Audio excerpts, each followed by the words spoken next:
But we should get to ranking and thinking about John Beck and Cambridge's place in history. As a reminder, we have 5 categories of greatness, from all-time greats to the top, true greats, where, of course, Jamie thinks West Germany should be. Our middle category, which is touch of greatness, and then edge of greatness, and then blink of greats. Let's start with Jamie Rooney on this. Always let's start with you mostly.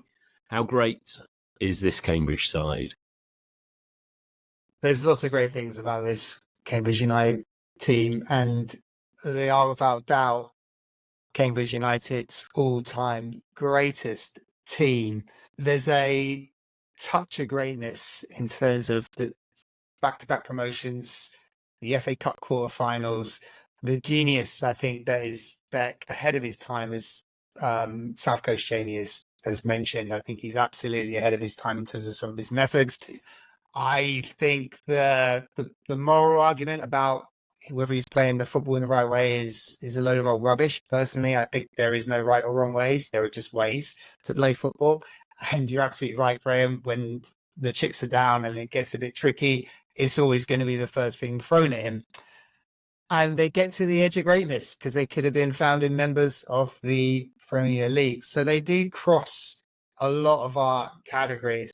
But I'm going to rank them and kick them off in the blinkered greatness category. Blinkered greats. Blinkered greats. Unbelievable. The South Coast, Jamie, where are you going to head? Yeah, I agree a lot of what Jamie said there, actually. But you know, I when I started the research on this, I was a bit anti Beck, but actually, the more I read up, the more I learned. I started to quite like him, the genius and the madness of the man.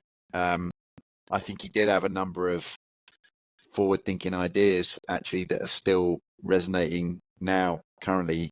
And so, for me, it's got to be a touch of greatness.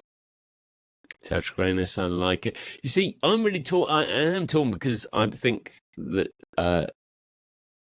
John Beck was both many years ahead of his time, but also many years behind his time as well. So there's a kind of Sergeant Major-y kind of approach to this. Yeah. So, you know, he's a really contradictory figure who I both, like you, Jamie, I've become quite fascinated by him. And, you know, my starting point was like you. I was part of the